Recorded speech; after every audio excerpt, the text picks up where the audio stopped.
Welcome to NTV. నేను మీ భవ్య. మదం ఎక్కి కొట్టుకుంటున్నావు అని అనే వాళ్ళని చుట్టుపక్కల ఉన్న వాళ్ళని ఎవరో ఒకరిని పక్క అంటాం మనం. సో అలాంటి క్యారెక్టర్ ఏమన్నా ఈ సినిమాలో ఉంటుందా అని అనిపించింది. సో సినిమా టైటిల్ కూడా అదే, మదం పేరుతో వస్తున్నారు. January 1st న్యూ ఇయర్తో చాలా కొత్త వైబుని తీసుకొస్తున్నారు. అండ్ డైరెక్టర్, హీరోయిన్, హీరో అందరు మన ముందు ఉన్నారు కదా. ఈ వీళ్ళ మదం ఏంటో తెలుసుకుందాం ఫస్ట్. అసలు డైరెక్టర్ గారు, ఫస్ట్ నేను మిమ్మల్ని అడుగుదాం అనుకున్నాను. నేను ఏంటి మదం, లవ్ లస్ట్కి అసలు రిగ్రెట్స్ ఉండవు అంటున్నారు. ఈ కాన్సెప్ట్ ఇంత రా మూవీ తీయడానికి రీజన్ ఏంటి? చూశాను, చూసిన తర్వాతే దేవుడా అనిపించింది నాకు. ఇంత రాగా తీస్తారా అనిపించింది. సినిమా కూడా అలాగే ఉంటుంది. అవునా? It's very very hard hitting film. Okay. So ఒక మదవెక్కిన ఆడదాని వల్ల నాశనమైన ఒక కుటుంబం. మీరు ఆ వర్డ్కి మీరు యాజ్ ఎ ఇనియా సుల్తాన్ గా మీరు ఏం చెప్తారు? ఆ అమ్మాయిని అంత స్ట్రాంగ్ కౌంటర్ ఇచ్చారు, మీరు ఏం చెప్తారు? మూవీ మదం అనే పేరే అందుకే వచ్చింది కదా. అంతే అంటారా? అదే టైటిల్ లైన్. అదే ఒక ఆడదాని వల్ల యుద్ధాలు ఎలా జరుగుతాయో మిగతా వాళ్ళందరూ కూడా నాశనం అలానే అవుతారంటారా? లెస్ దెన్ లవ్ విషయం ఒక ఆడదనుకుంటే ఏదైనా చేయగలదా అని చెప్పి, లైక్ అలా ఒక ఆడది ఎలా ఉండకూడదో కూడా ఉంటది మూవీలో, కానీ ఉంటే ఎలా ఉంటుందో అని చెప్పి కూడా ఒక ఆడది రివర్స్ అయ్యి చూపిస్తే, బోల్డ్గా ఉంటే తను ఏం చేయగలదు, ఎలా చేయగలదు, ఎన్ని సిచ్యువేషన్స్ క్రియేట్ చేయగలదు, ఎలా మానిపులేట్ చేయగలదు, ఎలా చేయొచ్చు అని. చాలా మూవీస్లో ఏంటంటే, ఈ మూవీ డిఫరెంట్. చాలా మూవీస్లో అమ్మాయిల్ని తక్కువ చేసి చూపిస్తారు. అమ్మాయిల క్యారెక్టర్స్ అంతా ఎప్పుడు అణిగి బానిసలు, ఇలాగా ఎవరో అబ్బాయిలు కొట్టడము, లైక్ అమ్మాయిని రేప్ చేయడం, ఇదే ఉంటాయి. ఈ మూవీ అలా కాదు. ఒక అమ్మాయి ఏం చేయగలదో ప్రపంచానికి అంటే, లైక్ తను అనుకుంటే, అది నాట్ ఓన్లీ మదం అనే ఒక మదం ఎక్కితేనే చేయడం కాదు. She's a reverse character. ఉమెన్స్కి అలా ఉండదు ఎప్పుడు. అంత powerful character. I love to play this character. And ఈ క్యారెక్టర్లో నాకు ఫస్ట్ చెప్పినప్పుడు ఐమ్ సారీ అంటే ఏంటి అంటే త్రీ మెంబర్స్తో ఇంటిమేట్ సీన్స్ ఉందన్నారు. నేను నా కెరీర్ ఇలా అయిపోతుందా, నేను ఇలాంటివి చేయాలా అని నాకు అనిపించింది. ఇలా వద్దు, నాకు ఇలాంటివి కాదు, నేను వ్యాంప్ క్యారెక్టర్స్ చేయాలనుకోవట్లేదు అని first I thought of like little bit doubt. Story విన్నాక నాకు అర్థమైంది, this is not that, this is different. Like men అందరినీ లైక్ అది మహేష్ బాబు చెప్తాడు కదా, వచ్చపోయించడానికి వచ్చాడని, అలా ఈ మూవీలో ఈ క్యారెక్టర్ మగాళ్ళందరినీ భయపెట్టడానికి వస్తుంది. అయితే దేఖ్లేంగే మదం తోటి సుల్తానా గారు ఈసారి ఇందులో ఏ క్యారెక్టర్ తోటి పరిచయం అవుతున్నారు మీరు? ఈ క్యారెక్టర్ కి పేరు పెట్టలేదండి ఇప్పుడు. పేరు పెట్టలేదు. ఎందుకు అంటే, పేరు ఎందుకు పెట్టలేదంటే, పేరు ఈ మూవీలో చూపించారు. ఈ మూవీలో ఆడది క్యారెక్టర్ బిహేవియర్ ఆడది అంతే. ఈ మూవీ అంతేనా? అంతే. ఎవ్వరు అంటే దీన్ని చూసి ఎంతమంది హేట్ చేస్తారు, ఎంతమంది దాన్ని లైక్ చేస్తారు, I don't know. I don't have any clue actually. I'm tensed about that. Wide రేంజ్లో ఎలాంటి రెస్పాన్స్ వస్తుందో నాకు తెలియదు, కానీ అమ్మాయిలు మాత్రం చాలా స్ట్రాంగ్గా ఫీల్ అవుతారు. ఓకే. మేబీ ఆడవాళ్ళు మెచ్యూరిటీ లేని వాళ్ళు మేబీ హేట్ చేయొచ్చు, కానీ లైక్ ఎవరైనా రెవల్యూషనరీగా చేయాలనుకునే వాళ్ళు they love it. So maturity లేని ఆడవాళ్ళు చూడొద్దు. నో, నేను చెప్తాను, మెచ్యూరిటీ లేని వాళ్ళ ఆడవాళ్ళు నేను చెప్పట్లేదు. ఆడవాళ్ళందరూ చూడండి. ఎందుకంటే చాలా మంది లైఫ్లో వాళ్ళ హస్బెండ్ దగ్గర బాధపడి ఇలా జరిగి చాలా ఉంటాయి. ఒక్కసారి నువ్వు తిరగబడితే ప్రపంచాన్ని నువ్వు నీ కంట్రోల్లో తెచ్చుకోవచ్చు అనేది. అండ్ ఇన్సెక్యూరిటీ మెన్ చూడొద్దు. ఇన్సెక్యూరిటీ మెన్స్ ఎవ్వరు చూడొద్దు, దయచేసి చూడదు. వాళ్ళు రావద్దు కూడా, అవసరం కూడా లేదు. మీరు స్ట్రాంగ్ అయితే మాత్రమే రండి. మీకు దమ్ముంటే రండి సినిమాకి. అబ్బా ఏం ట్యాగ్లైన్ ఇచ్చారు, మదం దమ్ముంటే సినిమాకి రండి అన్నట్టు ట్యాగ్లైన్ ఇచ్చేయచ్చు. అసలు టు బి ఫ్రాంక్, అసలు అయితే ఈ లెక్కన హీరో అండ్ డైరెక్టర్ గారికి ఇన్సెక్యూరిటీ లేదు కాబట్టి ఈ క్రూలో ఉన్నారు, ఆఫ్ కోర్స్ కదా. అంటే ఈ story lot of emotional content అనమాట. Mainly not this bold thing and this sexual this thing, దాని హైలైట్ కాదు. యాక్చువల్లీ కథలో నుండే అలాంటి డిస్టర్బింగ్ సీక్వెన్సెస్ ఉంటాయి కాబట్టి అది సర్టిఫికేట్ అయింది. డెఫినెట్లీ చాలా ఎమోషనల్ స్టోరీ. ఓల్డ్ సినిమా చూసిన ఎవరికైనా ఈ సినిమా నచ్చుతుంది. సినిమా ఒక థ్రిల్లింగ్ అండ్ చాలా న్యూగా ట్రై చేశారండి డైరెక్టర్. డెఫినెట్లీ చాలా అంటే స్టోరీ వైజ్ ఆ రిక్వైర్మెంట్స్ ఉన్నాయి అనమాట. అందువల్ల మనకు అలా అనిపిస్తుంది. డెఫినెట్లీ ఓల్డ్ సినిమా చూసే వాళ్ళు ఎవరన్నా ఈ సినిమాని చూస్తే చాలా థ్రిల్ అవుతారు, చాలా ఎమోషనల్ గా కనెక్ట్ అవుతారు. I want to say that emotional connect ఉంది ఫిలింలో. దీనికి లాంగ్వేజ్ బ్యారియర్ కూడా లేదు ఈ ఫిలిం. ఎమోషన్కి లాంగ్వేజ్ బ్యారియర్ ఉండదు కదా, అవును. సేమ్ ఇన్ దట్ కైండ్ దీనికి అలాంటి cinema everybody should watch it. చాలా ఇప్పుడు చాలామంది ట్రై చేస్తారు ఫిలిమ్స్లో, అందరికీ మంచి అవకాశాలు దొరకపోవచ్చు, కానీ నాకు మంచి అవకాశం దొరికింది ఇందులో ఒక స్ట్రాంగ్ క్యారెక్టర్ ప్లే చేయడానికి, which is like emotional roller coaster. అవును. సో అది బాగుందన్నమాట. So everybody should feel it, like very intense drama ఉంటుంది. ఎగ్జాక్ట్లీ. అంటే ఒక రోల్ మనం ప్లే చేసినప్పుడు ఆ మూవీ ఇవన్నీ పక్కన పెడితే మన రోల్ మనం ఎలా ప్రెజెంట్ చేస్తున్నాం అనే దాన్ని బట్టి కూడా ఫేట్ మారిపోతుంది. Exactly. And the way Vamsikrishna గారు అండ్ డైరెక్టర్ డిఓపి రవికుమార్ గారు పోర్ట్రేట్ దిస్ ఫిలిం, నరేషన్ ఇప్పుడు ఆ సినిమా మనం కథగా చదివినప్పుడు అలా ఉంటుంది, చూపించినప్పుడు short making is very much like impressive అనమాట. ఆ వర్క్ మీరు ట్రైలర్లోనే అది ఆల్రెడీ చాలా బిగ్ ఫిలిం మనకు ఫీల్ వచ్చింది, చాలా మంది అప్లోజ్ ఇచ్చారు. డెఫినెట్లీ నీ ఫిలిం మొత్తం చూస్తే కూడా మీకు అలా అయిపోద్ది సినిమా మొత్తం, అరే అనిపించి ఆడియన్స్ ఫైనల్లీ ఒక క్వశ్చన్ మార్క్తో వెళ్తాడు, దాన్ని యాక్సెప్ట్ చేయాలా యాక్సెప్ట్ చేయకూడదా అదైతే ఉంటుంది డైల్మా. అంత డిఫరెంట్గా ఉంది. ఆన్ స్క్రీన్ మన తెలుగులో అయితే రాలేదు కొంచెం పార్ట్ సినిమాలో, అది వరకు నేను చెప్పగలుగుతాను. ఎందుకు వాచ్ చేయాలి అంటే డైరెక్ట్ కొంచెం రా మూవీ అయితే రాలేదు. డెఫినెట్లీ రా and very rustic organic story. అదేంటంటే స్టోరీ నుండే క్యారెక్టర్స్ వచ్చినాయి కాబట్టి వెరీ న్యాచురల్ గా and very very fresh to the screen. The locations అంతా ఫారెస్ట్, అది మనకి అంతా లైవ్ లొకేషన్స్ దొరికింది, నో సెట్స్ అండ్ ఆల్. అంటే నేచురల్ గా అంటే మొత్తం ప్లాన్ అంతా ప్రాపర్ గా చేసుకున్నారు. ఎందుకంటే ఈ ఫిల్మ్ బేస్డ్ ఆన్ 1980s అండి, దాన్ని పోర్ట్రేట్ చేయడం 1980s ని ఇప్పుడు థియేట్రికల్ స్క్రీన్స్ కి పోర్ట్రేట్ చేయడం ఇట్స్ లైక్ చాలా కష్టం. DOP did a very fantastic job. మా రవికుమార్ గారు amazing, he did a lot of big movies and he work for this movie. We are blessed, ఎందుకంటే ఆయన డైరెక్టర్ కోసం వచ్చారు, మా వంశీకృష్ణ గారి కోసమే వచ్చారు. అండ్ మ్యూజిక్ డైరెక్టర్ డేవ్స్ అండ్ ఆయన చాలా పెద్ద పెద్ద మూవీస్ చేస్తారు. ఈగల్ లాంటి హిట్లు కొట్టిన తర్వాత మళ్ళీ ఇంకొక మూవీ చేయాలంటే ఆలోచిస్తారు, కానీ ఆయన కూడా మా మూవీకి అద్భుతమైన మ్యూజిక్ ఇచ్చారు.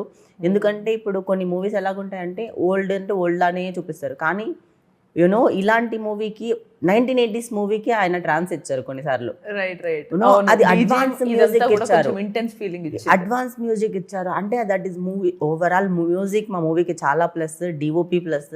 యూనో ఒక కథని పోర్ట్రేట్ చేయడానికి ఒక మూవీని తీసుకొచ్చి ఇంటెన్స్గా, అంటే లైక్ చాలా మంది డైరెక్ట్ చేస్తారండి, కానీ ఆ స్టోరీని ఇంటెన్స్గా తీసుకొచ్చి ఎలా అంటే ఒక స్క్రీన్ ప్లే రాకపోతే యూజ్ ఉండదు. డైరెక్టర్ గారు కెమెరాతో చాలా అందంగా చెప్పడం జరిగింది. అండ్ డైరెక్టర్ నిజంగా అందరికి ఫ్రీడమ్ ఇచ్చారు యాక్ట్ చేయడానికి, అండ్ తనకు కావాల్సింది తను చేయించుకున్నారు బేసికల్లీ. ఆయన లేకపోతే సినిమా లేదు. వంశీకృష్ణ, అందుకే ఏ ఫిల్మ్ బై వంశీకృష్ణ మళ్ళా మదం. సూపర్. అసలు మిమ్మల్ని ఇంకా చాలా అసలు మిమ్మల్ని సపరేట్ గా పెట్టి అసలు ఈ మదం గురించి ఒక స్టోరీ అడగచ్చేమో. అసలు ఒక ట్రూ స్టోరీ అన్నారు, అసలు అదేంటి? అండ్ ఈ కైండ్ ఆఫ్ మూవీ తీసిన తర్వాత పబ్లిక్ మీరు ఏ విధంగా ఏం చెప్పాలనుకున్నారు అనేది నాకు క్వశ్చన్ వచ్చింది. ఈ సినిమా అయితే మనం మెసేజ్ ఏమి ఇవ్వట్లేదండి, it's very very hard hitting film. చూసినట్లేరు, based on a true story కాదు, based on a story.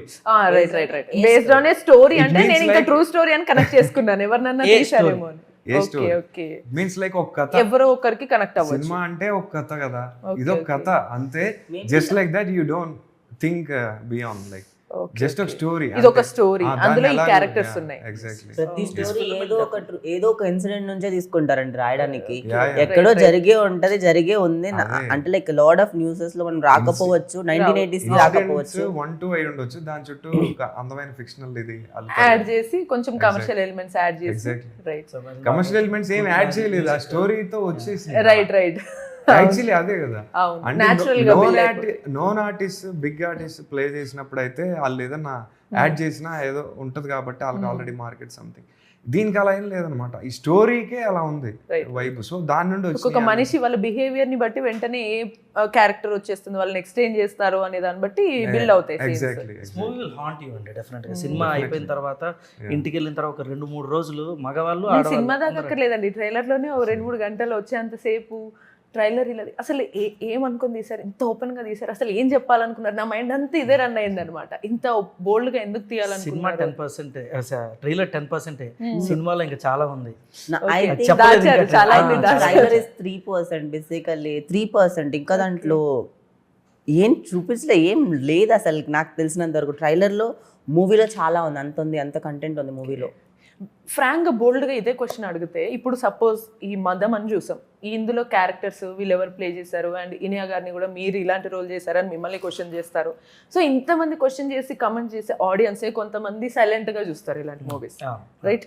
So వాళ్ళు అంటే వాళ్ళకి కూడా ఈ మూవీ ఏం చెప్తుంది అంటారు? సో వాళ్ళని ఎలా డైరెక్ట్ పోక్ చేస్తారా, లేకపోతే ఎలా ఉంటుంది? ఈ సినిమాలో ఇదే క్వశ్చన్ సెన్సార్ బోర్డ్ వాళ్ళు కూడా అడిగితే డైరెక్టర్ నేను మెసేజ్ ఇవ్వడానికి సినిమా తీయట్లేదండి అని చెప్పారు మా డైరెక్టర్. సో ఏం మెసేజ్ ఏమి ఇవ్వట్లేదు, మనం చాలా బోల్డ్గా తీసాం. బట్ సెన్షువాలిటీ ఉంటుంది, సెక్షువాలిటీ ఉంటుంది, ఎవ్రీథింగ్ ఉంటుంది సినిమాలో. బట్ సినిమా మొత్తంలో మీకు స్కిన్ షోనే ఉండదు. There is no skin show at all. But ఆ ఇమోషన్, ఆ ఒక అంటే ఆ సెన్షువాలిటీకి కారణం ఒక ఇమోషన్. సో ఆ ఇమోషన్ చెప్పడానికి ఆ సెన్షువాలిటీ చెప్పాం. సో కథలో చాలా ఆర్గానిక్గా వచ్చిన సెన్షువాలిటీ అది. బట్ ఈ సెన్షువాలిటీ అన్నది థియేటర్ బయటకు వచ్చిన తర్వాత నేను ఇందాక అన్నట్టు మగవాళ్ళు ఆడవాళ్ళు వాళ్ళని వాళ్ళు క్వశ్చన్ మార్క్ వేసుకుంటారు. సమ్వాట్ ఎక్కడో లైట్ గా మీరు కూడా ఆర్జీవి గారి స్టైల్ లాగా నేను ఓపెన్ గా ఇలా చేసేస్తాను, ఓపెన్ గా. Movie doesn't have any barriers and boundaries లేవు. ఆర్జీవి గారికి నేను చాలా పెద్ద ఫ్యాన్, నో డౌట్. చాలా మంది ఫిల్మ్ మేకర్స్ ఆయనకే fan. So what we believe is there has no boundary for film making. Film making ఒక ఫార్ములా లేదు, ఎనీథింగ్ క్యాన్ బి సెడ్ ఏంటి. బట్ అంటిల్ అండ్ అన్లెస్ మనం సొసైటీని హార్మ్ చేయకుండా ఉండాలి. So that is one thing. ఈ censor A certificate వచ్చింది, A certificate రాకముందు 6 months పట్టింది రావడానికి. ఇంకా ఏంటి సెన్సార్ బోర్డ్ వాళ్ళు ఇలా అంటే ఏ మూవీకైనా సెన్సార్ తొందరగానే ఇచ్చేస్తారు కదా. లాస్ట్ మూవీ యానిమల్ అంట, ఆ యానిమల్ తర్వాత 6 months హోల్డ్ అయిన ఇంకా మూవీ లేదు తెలుగులో నుంచి అసలు లేదు. ఈ మూవీ అంతలాగా వాళ్ళు అన్నిసార్లు దాన్ని రివ్యూ కమిటీకి వెళ్ళి అంటే చాలా చాలా జరిగింది. ఎందుకంటే మా మూవీ అసలు రిలీజ్ అవుతుందని తెలియదు మాకు, ఎందుకంటే అంత లైక్ అన్ని రకాలుగా ఉంది, వైలెంట్ ఉంది, అన్ని రకాలుగా మీరు ఎక్స్పెక్ట్ వైలెంట్ ఉంది, రొమాన్స్ ఉంది, అదే సెన్సువాలిటీ ఉంది, కాస్ట్ ఉంది, లస్ట్ ఉంది, మనీ ఉంది, ఎవ్రీథింగ్. అంటే ఇప్పుడు అంటే లైక్ తీసుకోలేరు ఒక మనిషి, అన్ని రకాలుగా ఉంది. సెన్సార్ బోర్డ్ వాళ్ళు తిట్టి 15 కట్లు ఇచ్చి తర్వాత ఏ సర్టిఫికేట్ ఇచ్చాక కూడా దే కాల్డ్ లైక్ డైరెక్టర్ గారి నుంచి కాల్ చేసి నాకు మాట్లాడారు, తనతో నాకైతే 20-50 minutes అంటే సెన్సార్ బోర్డ్ మెంబర్ ఆయన మాట్లాడితే I felt so much happy.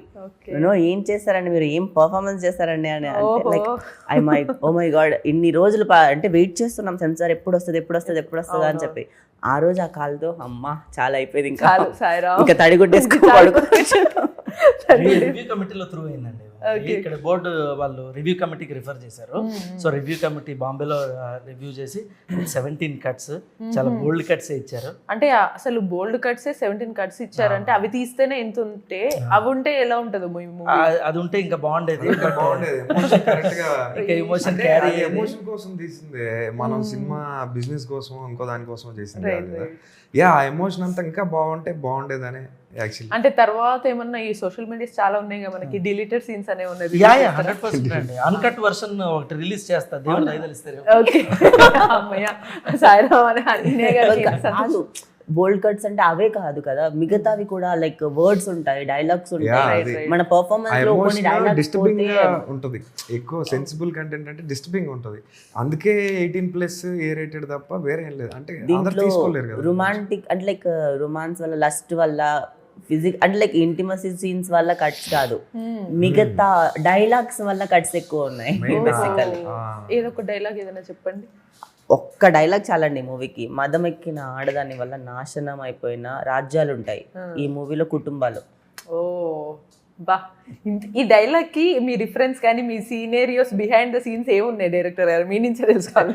Harsha ఒక డైలాగ్ కొడతాడు బాబు వినయాగి సినిమాలో. ఏంటిది చెప్పండి సార్. నువ్వే వాడదానివే ఒళ్ళంతా మదమెట్టి కొట్టుకుంటున్నావు అని చెప్పి హర్షతో డైలాగ్ పవర్ఫుల్ సీక్వెన్స్. నాకు ఇది ఎలా అనిపించింది తెలుసా, ఫ్రాంక్ గా మాట్లాడితే బయట అందరం చాలా కష్టపడి నీట్ గా ప్రొఫెషనల్ గా ఉండి, బట్ ఎక్కడో లోపల ఒక కోపం కసి ఉన్న వాళ్ళు తిట్టుకోవాలనుకుంటారు కదా ఓపెన్ గా, ఆ తిట్టుకోవడానికి ఇది ఒక ప్లాట్ఫామ్ లాగా మూవీ క్రియేట్ అయింది అనిపించింది. ప్రతి అంటే ఒక పెళ్ళైన వాళ్ళందరూ ఈ మూవీకి చూసారనుకోండి ఏమవుతుంది తెలుసా, ప్రతి మగాడు ఈ క్యారెక్టర్ని తిట్టుకుంటాడు. భయం వేస్తుంది ఇంటికి వెళ్ళి నా పిల్లం ఇలా ఇలా ఉంటే ఎలా ఉంటుందిరా బాబు, అసలు వద్దు అని అనిపిస్తుంది. అదే అంటే ఏదో చెప్తాం, అంత బోల్డ్గా ఉంటుంది. ఎందుకంటే అమ్మాయిలు ఎవరు కూడా నాకు తెలిసి ఎవ్వరు ఒక ఉమెన్ క్యారెక్టర్ని ఇంత బోల్డ్గా చూపించలేదు. ఎవరినైనా రౌడీనైనా వాడు ఎలాంటి క్రూవల్గా ఉన్న మనిషి అయినా కూడా ఒక అమ్మాయి ఎలా కంట్రోల్ చేస్తుంది. ఒక ఆడది ఉమెన్ ఇట్స్ లైక్ రివర్స్లో ఉంటుంది మూవీలో. బట్ ఒకసారి రివర్స్ అయితే ఎలా ఉంటుంది ఒక అమ్మాయి, ఒకసారి జస్ట్ ఒక ఇమాజినేషన్, నేను ఇలా కాకుండా ఇలా ఉంటే ఎలా ఉంటుంది. ఇది ఒక kind of imaginary world that male obviously. ఇది నార్మల్ గా ఒక ఫారెస్ట్ లో, విలేజ్ లో కూడా కాదు, ఫారెస్ట్ లో తాండా ఉంటారు కదా, ఆ పీపుల్ కి జరిగే స్టోరీ అన్నమాట. అక్కడ సైడ్ ఎక్కువ కొంచెం బాగా రా అండ్ రస్ట్ గా వాళ్ళకి చాలా నార్మల్. యా అంటే ఒక కైండ్ ఆఫ్ హీరో ఇందులో తాళాలు కొట్టు అలా అన్నమాట. అర్థమైంది కదా, అట్లాంటి నాకు అర్థం కాలేదు. తాళాలు రిపేర్ చేస్తారు, స్టోరీ చెప్పినా చూస్తారు ఈ కంటెంట్ కోసం. ఫ్రాంక్ చెప్పాలంటే బయటికి చెప్పరు. ఫస్ట్ పోస్టర్ వేసామండి, తాళాలు పట్టుకొని ఒక పోస్టర్ వేసాం. సో సినిమా కనెక్ట్ ఉంటుంది. యా అంటే ఇది ఒక విలేజ్ అలా కాదు. కొంతమంది అంటే కొన్ని కామెంట్స్ ఇచ్చినప్పుడు దండుపాల్యం రివెంజ్ అనమాట. దండుపాల్యం లుక్ ఎందుకంటే ఇది అలా తాండాలో పీపుల్ లుక్ తో వాళ్ళ దగ్గర అక్కడ జరిగే కథ కాబట్టి మొత్తం అలా ఉంటుంది. పీపుల్ కి అలా అనిపించి ఉండొచ్చు, కానీ ఇది వాళ్ళకైనా మేబీ ఈ మాట విన్నాక కొంతమంది ఎవరన్నా మేబీ కావాలని కావచ్చు, ఏదైనా కావచ్చు, అంటే మేము మరి ఇంత ఇట్లా ఉంటామా, మా గురించి ఇలా తీసారు అనే వాళ్ళు అట్లా ఉండదు అసలు. మీకు అదే కదా చెప్తున్నా, వాళ్ళు అలా ఉండరు. వాళ్ళు చాలా ప్యూర్ సోల్ అండి. వాళ్ళు అడిగి ఎలా రియాక్ట్ అవుతారో తెలీదు. ఆడియన్స్ నుంచి ఎవరు ఎక్కడి నుంచి ఎలాంటి రెవల్యూషనరీ పుట్టుకొస్తుంది ఈ మూవీకి అయితే వి కాంట్ ఎక్స్పెక్ట్. నేను డైరెక్ట్ వీఆర్ రెడీ యాక్చువల్లీ. బేసికల్ నేను హైడింగ్ లో వెళ్ళిపోవాలి కొన్ని రోజులు. కొన్నిసార్లు ఏంటంటే మా ప్రొడ్యూసర్ గారు ఈ పోస్టర్స్ కొడతారేమో మనల్ని, అది ఇది అని చెప్పి కొన్ని వాటిలో కొన్ని ఇది చేశాడు. ఏమైతే అదైంది సార్, మనకి will stick to our story. మనకి ఏ టు జెడ్, మనకి ఏదైతే మనం నమ్మామో కథని అదే బోల్డ్గా తీద్దాం, అదే తీద్దాం. మనం ఎవరిని హింసపరచట్లా, ఏం చేయట్లా. సో పర్ఫెక్ట్గా మనం అనుకున్న కథని అనుకున్న లాంగ్వేజ్లో తీద్దాము. తర్వాత సెన్సార్ బోర్డు వాళ్ళు ఏమైనా కట్స్ చెప్తే చేద్దాం. మెయిన్ January 1st రిలీజ్ అనుకోవడానికి మెయిన్ రీజన్ ఏంటి సార్? అంటే న్యూ ఇయర్ స్టార్టింగ్ ఇంత బోల్డ్ కావాలనా? లేదండి, డిసెంబర్లో మేము రిలీజ్ అనుకున్నాము. బట్ డిసెంబర్లో మంచి మేజర్ రిలీజెస్ ఉన్నాయి, మంచి మంచి సినిమాలు ఉన్నాయి. జై బాలయ్య చూసారా? జై బాలయ్య వల్ల మేము వదిలేసి మా సినిమాని పోస్ట్ పోన్ చేసుకున్నాం. బాలయ్య బాబు గారు 1 వీక్ లేట్ అయింది ఆయన రావటం. సో అందుకని ఏంటంటే అలా కొంచెం అనుకున్నాము. But we thought first is a very good day, fresh గా న్యూ ఇయర్ స్టార్ట్ చేద్దాము. న్యూ ఇయర్ ఫ్రెష్ రెవల్యూషన్ ఈ మూవీతో రెవల్యూషన్ తీసుకొచ్చారు. న్యూ ఇయర్ రెవల్యూషన్ మీరు ఏం తీసుకొచ్చారంటే మీ టీం కి మంచి ట్యాగ్ దొరికింది. అయితే మదన్ తీసుకొచ్చాను అంటే మంచి మదాన్ని తీసుకొస్తాం, రెవల్యూషన్ తీసుకొస్తాం. మూవీ ఇండస్ట్రీలో రెవల్యూషన్ ఈ మూవీ. అవును. మీకు మళ్ళీ ఫస్ట్ ఆఫ్టర్ బిగ్ బాస్ మీరేమో బాగా మూవీ యాక్టింగ్ మీదే బాగా ప్యాషన్ తోటే చాలా కష్టపడి సర్వైవ్ అవుతూ వచ్చారు. బట్ ఈ రోల్ చేసినప్పుడు ఏంటి బిగ్ బాస్ నుంచి వచ్చాక ఈ రోల్ చేసావన్న వాళ్ళు కానీ ఇలా ఏమన్నా మీకు కొంచెం హార్డ్ హిట్టింగ్ కమెంట్ ఏమన్నా వచ్చింది ఎవరి నుంచి? నేను చెప్పనా, నేను బిగ్ బాస్ తర్వాత మూవీస్ అని స్టిక్ అయి 3 years నుంచి నేను లైక్ ఎలాంటి షోస్కి వెళ్ళట్లే, సీరియల్స్ చేయట్లే, ఎక్కడ ఎలాంటి ప్లాట్ఫామ్స్లో కనిపించట్లే. Only movies. నా గోల్ మూవీస్. నా డెడ్ లైన్ మూవీసే. నేను చచ్చిపోయిన మూవీస్లోనే ఉంటా. అలా మూవీస్ మీద సో ఉన్నాను. చాలా క్యారెక్టర్స్ ఏంటంటే డైరెక్టర్స్ నమ్మట్లే, ఇవ్వట్లే. కొంతమంది లైక్ నేను పర్ఫామ్ చేయగలనా తెలీదు, ఎలా చేస్తానో తెలీదు, ఎలా ఉంటానో ఎలా కనిపిస్తానో తెలీదు ఎవరికి. సో కొన్ని చిన్న క్యారెక్టర్స్ వచ్చాయి, కొన్ని రోల్స్ వచ్చాయి, చాలా మూవీస్ వచ్చాయండి. నా IMDb ఓపెన్ చేసుకుంటే మొన్న నాకు షాక్ అనిపించింది, 11 movies. అంటే చిన్న రోల్స్ వచ్చేలే కానీ మీకు ఇంపాక్ట్ఫుల్ గా వచ్చిన మూవీ కంప్లీట్ గా అయితే లాస్ట్ 3 roses కూడా వచ్చింది. దాంట్లో కూడా మంచి నేమ్ వచ్చింది. దాంట్లో ఏంటంటే మోడర్న్, బట్ ఈ మూవీ ఏంటంటే 1980s లో ఒక women. This movie special for me because ఈ మూవీలో ఉన్నంత పవర్ఫుల్ క్యారెక్టర్ నాకు ఇంకొకరు రాస్తారని కూడా నేను అనుకోవట్లే. బేసికల్లీ ఇంకొకటి ఇంకా రావాలి. ఈ మూవీ చూసి ఇలాంటి క్యారెక్టర్ ఉంది, చేయగలుగుతారు అని చెప్పి జనాలు అందరూ చూడాలి, నేను చేయగలుగుతానని రావాలి ఇంకా అని కోరుకుంటున్నాను. పడయప్పలో రమ్యకృష్ణ గారు నీలాంబరి క్యారెక్టర్ వేశారు. Very strong female centric. అందరికి రజనీకాంత్ గారు హీరో. అలాంటి సినిమాకి ఆవిడంత అప్పట్లో మేము విన్నది ఏంటి అని అంటే ఆవిడ ఇంటికి రాళ్ళు వేసి కొట్టి రజనీకాంత్ గారిని డామినేట్ చేసిందని అది ఇది చాలా ఇష్యూస్ జరిగాయని నేను విన్నాను. 1 month హైడింగ్ లో ఉన్నారంట ఆవిడ. సో రజనీకాంత్ గారి సినిమాకి అంత ఫీమేల్ సెంట్రిక్, తర్వాత అంత ఫీమేల్ సెంట్రిక్ ఫిలిమ్స్ ఉన్నాయా వచ్చాయా అంటే I don't know, female oriented వచ్చి ఉండొచ్చు. బట్ ఇలాంటి ఒక కమర్షియల్ ఫార్మాట్ లో ఉండి ఒక female centric character I think it's very rare. So లక్కీగా ఆపర్చునిటీ వచ్చింది, చేయగలిగాం. యాక్చువల్లీ అసలు మరి ఈ స్టోరీ ఎన్ని మంత్సా ఇయర్సా ఎన్ని రోజులు పట్టింది మీరు ఈ స్టోరీ అనుకొని? యాక్చువల్గా కథ వచ్చి రమేష్ బాబు గోయ గారు అని ప్రొడ్యూసర్ గారిదండి కథ. సో ఆయన మేము అన్ని ఫాస్ట్గా అయిపోయినాయి. ఆయన వచ్చి వంశీ ఈ కథకి నువ్వు న్యాయం చేయగలవని అనిపిస్తుంది, ఒకసారి నీకు కథ చెప్తాను నేను అని చెప్పేసి నాకు కథ చెప్పారు. నాకు ఎక్సైటింగ్ అనిపించింది. బికాజ్ ఏంటంటే నేను ఎక్కువ తమిళ్ ఫిలిమ్స్, ఆ తమిళ్ ఫ్లేవర్ కొంచెం ఎక్కువ ఉంటుంది. Because my education was in Chennai.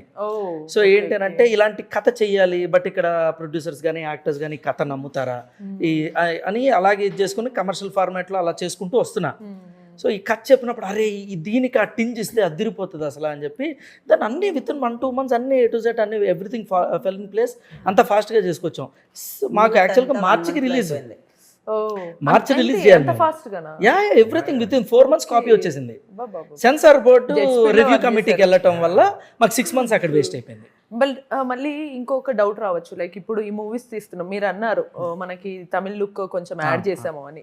ఆ మూవీస్ అక్కడ డైరెక్ట్ వాళ్ళు చేస్తే మన దగ్గర మేబీ హిట్ చాలా అవుతాయి, చాలా నచ్చుతాయి అందరికి, కానీ మన వాళ్ళే చేస్తే కొన్నిసార్లు మన ఆడియన్స్ యాక్సెప్ట్ చేయలేకపోతారు అని అనిపించింది. ప్రీ కోవిడ్ పోస్ట్ కోవిడ్ అండి, సింపుల్. ఏంటనంటే ప్రీ కోవిడ్ ఎస్ మీరు అన్నమాట ప్రాబబ్లీ నేను యాక్సెప్ట్ చేస్తానేమో. నౌ ఓటీటీ ఇంత వైడ్గా ఇదైన తర్వాత మన ఆడియన్స్ చాలా అంత ముందు చాలా మంచి ఇంటెలిజెన్స్ సినిమానే యాక్సెప్ట్ చేశారు. అప్పుడు ఏంటంటే తమిళ నుంచి ఎక్కువ ఇలాంటి ఫిలిమ్స్ వచ్చాయి కాబట్టి ఇక్కడ వస్తున్నాయి కదా ఆల్రెడీ ఒక స్పేస్ ఉంటుంది, ఇన్ని సినిమాలో ఆడియన్స్ చూడగలరు. సో ఆ ఒక స్పేస్ వల్ల అక్కడి నుంచి వస్తున్నాయి కదా చూద్దామని వెళ్ళిపోయాము. బట్ నౌ ఆఫ్టర్ కోవిడ్ ఈ ఓటీటీ ఇదైన తర్వాత మన ఆడియన్స్ అన్ని టైప్ ఆఫ్ ఫిలిమ్స్ చూస్తున్నారండి. 120% ఇలాంటి ఫిలిము వాళ్ళు చూసి ఉండరు, ఎప్పుడు తర్వాత చూస్తారో నాకు తెలియదు. బయట ఇండస్ట్రీని అంతగా మన దాంట్లో ప్రైజ్ చేసి తీసుకొచ్చి చేస్తున్నారు కదా, మన వాళ్ళు చేస్తే ఎందుకు చూడకూడదు అని ఒక థాట్ రావాలి. అలా రాకపోయినా మా మూవీ 5 languagesలో రిలీజ్ అవుతుంది, మన మూవీని అవతల వాళ్ళు పొగుడతారు, అప్పుడు మన వాళ్ళు తెలుస్తుంది. No, we can expect positive anyway. I expect positive way. కాకా విసారణయ్ ఇలాంటి ఫిల్మ్స్ అనే 78 చూసి ఇదా ఫిలిం మేకింగ్ అంటే, ఇలాంటి సినిమాలు తెలుగులో వస్తే భలే ఉంటుందని చాలా మంది ఫిల్మ్ మేకర్స్ ఫీల్ అయ్యి ఉంటారు, యాక్టర్స్ ఫీల్ అయ్యి ఉంటారు. అంటే పర్ఫార్మెన్స్ ఓరియంటెడ్ క్యారెక్టర్స్ వస్తే బాగుంటుంది ఫీల్ అయ్యి ఉంటారు. సో ఇప్పుడు అలాంటి సినిమా తీశాను, చూడండి. రైట్, చూడండి. మళ్ళీ మిమ్మల్ని సాటిస్ఫై చేయడానికి అయితే అస్సలు తీయలేదు అని చెప్తున్నారు డైరెక్టర్, అంతే కదా? లేదు, సాటిస్ఫైడ్ కాదు. వాళ్ళ 100 rupees టికెట్కి 500 రూపాయలు వర్త్ కంటెంట్ ఉంది సినిమాలో. సో అన్ని సంబంధాలు కామెడీ తప్ప అన్నీ ఉన్నాయండి సినిమాలో. అంటే like all mixed fruit juice లాంటిది మా సినిమా. ఓకే. అండ్ మీకు కూడా ఈ క్యారెక్టర్ చేసిన తర్వాత మళ్ళీ ఒకవేళ ఇనే అయితే ఈ క్యారెక్టర్సే చేస్తుంది అనుకునే థాట్స్లో కూడా మీకు అవే రోల్ రావచ్చు కదా? ఫస్ట్ అయితే నా భయం అదే అండి. ఫస్ట్ నేను చాలా అంటే ఎంత భయపడ్డానంటే నాకు ఎందుకు ఇలాంటి క్యారెక్టర్స్ వస్తాయా మళ్ళీ అని చెప్పి. కానీ ఈ మూవీలో క్యారెక్టర్ కాదు, ఈ మూవీలో క్యారెక్టర్లో ఇంటిమేట్ సీన్స్ కాదు ఇంపార్టెంట్, దాని తర్వాత నాకు వచ్చే పర్ఫార్మెన్స్ ఉంది కదా, ఆ పర్ఫార్మెన్స్ కోసమే నేను ఈ స్టోరీని ఒప్పుకున్నాను. ఎందుకు ఎవరైనా ముగ్గురు ఇంటిమేట్ సీన్ ఉందంటే ఎలా ఒప్పుకుంటారు, ఆలోచిస్తారు కదా. చాలా ఆలోచించిన తర్వాత లేదు, ఈ మూవీలో స్టోరీ ఉంది, స్టోరీలో నేను కనిపిస్తాను, నాకు పర్ఫామ్ చేయడానికి స్కోప్ దొరికింది. లైక్ వెరైటీ ఆఫ్ ఎమోషన్స్ని కన్వే చేయాలి, లైక్ ఆల్ ఎమోషన్స్ని లైక్ మనం యాక్ట్ చేస్తాం మూవీలో నార్మల్గాను వేరే ఇంకొక విధంగా యాక్ట్ చేస్తున్నానని జనాలకు తెలిసి యాక్ట్ చేస్తా. So they know me I'm acting అని. అయినా కూడా అది బాగుండాలి అంటే లైక్ నేను ఐ కెన్ పర్ఫార్మ్ అని అర్థం చేయించాలి అంటే ఇంటిమేట్ సీన్స్ పక్కన పెట్టి చెయ్యాలి అనే ఫీలింగ్ తీసుకున్నాను. నేను ఈ మూవీని ఛాలెంజ్గా తీసుకొని చేశాను, చాలా ఛాలెంజ్గా తీసుకున్నాను. Super. And at the same time ఇంకోటి కూడా మీరే అన్నారు, ఒక అమ్మాయి తలుచుకుంటే ఏమన్నా చేయగలదు అని. లైక్ కొన్నిసార్లు అమ్మాయి తరపు నుంచి స్టార్ట్ అవుతుంది అన్నట్టుగా చెప్పారు కదా. ఈ మధ్య కొన్నిసార్లు ఏవైనా సరే కొన్ని అమ్మాయి డ్రెస్సింగ్ గురించే స్టిల్ మాట్లాడుతూ ఉంటారు. సో వాటి మీద మీ ఒపీనియన్ ఏంటి? అమ్మాయి డ్రెస్సింగ్ వల్లనే కొంత అవతల వాళ్ళ బిహేవియర్ అనేది చేంజ్ ఉంటుందా, లేకపోతే అవతల థాట్ ప్రాసెస్ని బట్ట? అవతల థాట్ ప్రాసెస్ని అంటాను. ఎందుకంటే ఇది నా question 1 second. This is because I'm a women. I want to respond this question. నేను చెప్తాను. ఇప్పుడు రీసెంట్గా ఒక ఇన్సిడెంట్ జరిగింది. శివాజీ గారు అన్నారు, ఆయన ఏ విధంగా అన్నా కూడా ఎవరైనా మన ఇండియన్ కల్చర్లో మన పాత దాంట్లో కొన్ని మన ఇండిపెండెన్స్కి ముందు వితౌట్ బ్లౌజెస్తో శారీ వేసుకునేవాళ్ళు. ఎప్పుడు బ్లౌజ్ కల్చర్ ఎలా వచ్చింది? బ్రిటిష్ వాళ్ళు వచ్చిన తర్వాత సుభాష్ చంద్రబోస్ వాళ్ళ సిస్టర్ ఎలైట్ క్లబ్లో వెళ్ళడానికి అలో చేయట్లేదు అని చెప్పి then she started wearing the blouse. అప్పుడు దాని తర్వాత నుంచి బ్లౌజ్ కల్చర్ స్టార్ట్ అయింది. ఇంకా చాలా ఊర్లో వెళ్ళండి, అమ్మమ్మలు వాళ్ళు ముసలోళ్ళు వితౌట్ బ్లౌజ్తోనే శారీ కట్టుకుంటారు. That is our culture. మన పురాణాల్లో మన దేవతలు వాళ్ళందరూ ఫొటోస్ అంటే మీరు ఒకసారి శిల్పాల్లో చూసినా కూడా how beautifully they are. Like ఎన్ని శిల్పాలు ఉన్నాయండి, ఎన్ని పురాతన శిల్పాలు చూస్తే how beautifully they are looking. మన ఇండియన్ కల్చర్లో ఉంది ఉమెన్ ఆర్ బ్యూటిఫుల్, వాళ్ళని దేవతల్లా చూస్తారు. అదే దేవత కాళీమాగా కూడా మారింది. కాళీమాతగా ఎలా మారింది? డిమాన్స్ని చంపడానికి. ఆ డిమాన్స్ ఏంటంటే మెన్స్. లైక్ మీరు తప్పుగా చూసినప్పుడు కాళీమా అవుతుంది ఉమెన్, చూడకపోతే అవ్వదు. చూడకపోతే పవిత్రంగా చూస్తే దేవతలు అవుతారు. అవతల వాళ్ళు చూడడం బట్టే ఉంటుంది అన్నీ. ఆయన ఎలా చెప్తారండి అలాగా? ఎందుకు చెప్పాలి అసలు? ఒక ఉమెన్ని ఎలా మాట్లాడతారు అంటే కొన్ని బూతులు కూడా యాజ్ ఆఫ్ సడన్గా ఒకసారి వచ్చేసింది అంటే ఒక్కసారి వచ్చింది మళ్ళీ వెనక్కి తీసుకోలేరుగా. తప్పు. అప్పుడు సారీ చెప్పినంత మాత్రం మా dead man can't be alive. చచ్చిపోయినట్టే అవుతుంది. మా డ్రెస్సింగ్ సెన్స్ మాది. నేను ఫుల్గా వేసుకుంటే నేను తప్పైపోతా, లైక్ మంచిదాన్ని అయిపోతానా? ఫుల్గా వేసుకోకుండా చిన్న చిన్న బట్టలు వేసుకుంటే నేను మంచిదాన్ని అయిపోతాను? చెప్పండి. అలా కాదు. Dressing sense is like all about our self. మనం ఎలా కావాలంటే అలా ప్రొజెక్ట్ చేసుకోవచ్చు, అలా ఉండొచ్చు. ఇప్పుడు రేపులు ఇవన్నీ ఎక్కువ అవుతున్నాయి కానీ పాతకాలంలో ఉండేవి లైక్ అంత ఎక్కువ లేవు కదా. ఇప్పుడు ఎందుకు ఎక్కువ అవుతున్నాయి? అప్పుడు మన అంటే లైక్ మీరు 50-70 years కాదు, 100 years బ్యాక్ తీసుకో, అప్పుడు ఇంత ఉండేవి కాదు కదా. అప్పుడు మెన్ ఇలా ఆలోచించే వాళ్ళు కాదు. లైక్ అంత మంచిగా పెంచేవాళ్ళు. ఉమెన్ అంటే దేవతలని చెప్పేవాళ్ళు. ఉమెన్ అంటే మనకి ఎలాగా ఉమెన్ పవర్ఫుల్ అని చూపించేవాళ్ళు. ఇప్పుడు ఆ పవర్ఫుల్నెస్ చూపించట్లే ఎవరు. ఉమెన్ అంటే ఒక కాళికాదేవి, ఉమెన్ అంటే దుర్గామాత. ఉమెన్ అంటే ఏంటి? ఉమెన్ మనకు ఉండే దేవతలందరూ ఎవరు? లైక్ గాడ్స్లో చాలామంది ఉమెన్స్ ఉన్నారు. ఉమెన్ లేనిదే గాడ్ లేదు. మొత్తంగా అంటే విమెన్ చాలా కొంచెం అటు పీస్ కి ఇటు పవర్ కి కూడా సింబాలిక్ కాబట్టి చూడాలి అని అంటారు. ఇది పేట్రియార్కీ సొసైటీ అండి. మెన్ రూల్డ్ సొసైటీలో మనం బతుకుతున్నాం. ఇప్పుడు పేట్రియార్కీని తుడిచిపెట్టేసేయాలి బేసికల్లీ. పేట్రియార్కీ స్టార్ట్ అయిన తర్వాతనే మెన్ బుద్ధి మారిపోయింది బేసికల్లీ. ఉమెన్ అనుకుంటే ఏమైనా చేయగలరు. అందుకని మా ఉమెన్ పవర్ని అణచడానికి వచ్చిన పేట్రియార్కీ సొసైటీ ఇప్పుడు నడుస్తుంది. ఇంకొన్ని రోజులు అది దానికి నడవడానికి బ్రేక్ గానే ఈ మదం అన్నమాట. కొంచెం సింబాలిక్ గా మదం లైక్ ఉమెన్ గురించి యాజ్ ఎ హీరోగా మీరేం చెప్తారు? ఉమెన్ ఇదంతా చెప్పే అంత ఇది కాదు కానండి. ఎవరిదైనా వాళ్ళ ఆలోచన విధానం మారాలి. ఇప్పుడు దానికంటే ప్రియారిటీ చాలా ఉన్నాయండి. ఇప్పుడు ఎయిర్ క్వాలిటీ బాగాలేదు, దాని గురించి మాట్లాడచ్చు. లేదంటే ఇంకా ఉంటాయి, చాలా ఉంటాయి. ఇప్పుడు మందు సిగరెట్ అమ్మటమే తప్పండి. దానివల్లే కదా ఎంతమంది హార్ట్ అటాక్ పోతారు, అది పోతారు. ఇప్పుడు అది ప్రియారిటీ కాదు. ఇప్పుడు శివాజీ గారు ఏదో ఫ్లోలో అని ఉండొచ్చు కానీ ఈ రోజుల్లో ఉమెనే ప్రొటెక్ట్ చేసుకోగలదు. ఆల్రెడీ ఇనియా చెప్పినట్టు మేల్ ప్రియారిటీ అని నడవట్లేదు అసలు. ఉమెన్ ప్రియారిటీ అని నడిచింది. మన ఇంట్లో మన కూతుర్లు, మన వైఫ్లు వీళ్ళే మనకు చెప్తారు ఏం చేయాలని. మనం శుభకార్యం చేయాలన్నా, శుభకార్యానికి వెళ్ళాలన్నా, ఇంకోటైనా ఈ రోజుల్లో అసలు ఏం అవసరం లేదండి. Actually women can protect her self respect also, even though with a one word. Dressing ఏముందండి, అది ఎవరి ఇష్టం వాళ్ళది. అది తప్పు కాదు అసలు. దానివల్ల అవతల మైండ్ ఎఫెక్ట్ అయిద్దంటే అది చాలా వీక్ మైండ్ సెట్. అది కాదు, అది కరెక్ట్ కాదు ఆ వర్డ్. ఆయన కూడా ఏదో ఫ్లోలో చెప్పుంటారని నా ఉద్దేశం. ఆయన చెప్పినా తప్పే అండి. నేను సపోర్ట్ చేయట్లేదు. This is what patriarchy, this is what the men society tell actually.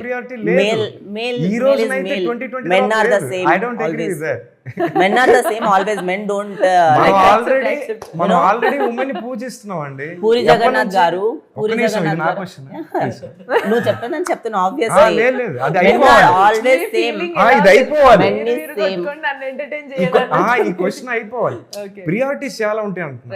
ఆయన ఏదో థాట్ లో ఏదో చెప్పేసి ఉండొచ్చు తప్పితే ఆయన మళ్ళీ ఎందుకు క్షమాపణ చెప్పాడంటే నాకు అనిపించింది అంతే. ఆయన ఎవరో కూడా నాకు తెలియదు. యాజ్ అన్ ఆర్టిస్ట్ గా చాలా తెలుసు కానీ బయట అసలు ఆయన నాకు తెలియదు. నాకు అనిపించింది ఆయనైనా ఇప్పుడు మన సినిమాలే చేస్తాడు కదా, ఎప్పటి నుంచో తెలుగు వాడే, తెలుగుదనం తెలుసు, ఆ ఉద్దేశంలో చెప్పుండొచ్చు తప్ప మేల్ డామినేషన్ లేదండి. మీరేమంటారు చెప్పండి? సేమ్ అనే అనిపించింది. మీరు చెప్పింది కరెక్టే ఉంది. ఉమెన్ ప్రియారిటీ లేదా? ఉమెన్ వల్ల ఉంటది కానీ సారీ చెప్పినంత మాత్రం అయిపోదు. నేను ఒకటి చెప్తాను, పూరి జగన్నాథ్ గారు ఒక ఇంటర్వ్యూలో ఆయన పోడ్కాస్ట్ లో ఒకటి చెప్పారు, బాలకృష్ణ గారు అందరూ ఇలా అనుకుంటారు అలా అనుకుంటారు, ఎందుకు ఆయన కొడతారు అని అందరికీ తెలుసు, బయట ఎక్కడైనా జనాల్లో కొడతారు అలా అని. ఆయన దానికి ఒకటి చెప్పారు, మీరేమనుకుంటున్నారు ఆయన గురించి, ఆయన ఎందుకు అలా అవుతారంటే జనాల్లో ఆయన వెళ్తే చాలా మంది ఇలా గుంపు వచ్చేస్తారు. ఆబ్వియస్లీ ఒక స్టార్ ఆయన సూపర్ స్టార్ అండి, ఆయన పెద్ద దాంట్లో ఉన్నారు, ఆయనకి ఏంటి వంశ పారంపర్యంగా ఫ్యాన్స్ ఉన్నారు. ఎంత వైడ్ యాంగిల్లో అంటే వైడ్ రేంజ్లో ఆయనకున్న ఫాలోయింగ్ వల్ల ఎక్కడికి వెళ్ళినా ఇలా మీదకి వచ్చేస్తారు కదా. చాలా ఇన్సిడెంట్స్ జరుగుతాయంటే ఒక మెన్కి అన్ని ఇన్సిడెంట్స్ జరుగుతాయి, ఎక్కడ టచ్ చేసేయడం, వాచ్లు తీసుకెళ్ళిపోవడం, కొట్టేయడం, ఇది చేయడం అది చేయడం. అంటే చాలా మంది ఫ్యాన్సే అనుకుంటాం కానీ మధ్యలో ఎవరో చేంజ్ చేస్తారో తెలియదు కదా, అందుకే ఆయన కొడతారు. ఇది పూరి జగన్నాథ్ గారు ఒక ఇంటర్వ్యూలో చెప్పారు. మెన్కే సేఫ్ లేని సొసైటీలో ఒక అమ్మాయికి ఎలా ఉంటుంది? మెన్ ఆయన తిరగబడి ఆయన like is Balayya is great అండి, అందుకే జై బాలయ్య అంట. ఆయననే తిరగబడి కొట్టినందుకు అంటే ఆయన తప్పయ్యారు, కానీ నా రేంజ్ లో ఆయన చాలా పెద్ద ఇది అంటే ఆయనకి చాలా రెస్పెక్ట్ ఇస్తాను బాలయ్య గారిని. మెన్నికే సేఫ్ లేదండి జనాల్లో. అమ్మాయి బట్టలు వేసుకున్నంత మాత్రాన అక్కడ మారిపోదు, అక్కడ ఆమె తను మంచి బట్టలు ఫుల్గా కప్పుకొని వెళ్ళినంత మాత్రాన అక్కడ వాళ్ళు వచ్చి ఏం చేయకుండా కాదు. So that is not about ఆయన అది మాట్లాడకుండా ఉండాల్సింది, అది తప్పు. శివాజీ గారు చెప్పింది 100% కాదు 1000% తప్పు. దాని తర్వాత క్షమాపణలు చెప్పిన పనికి రాదు.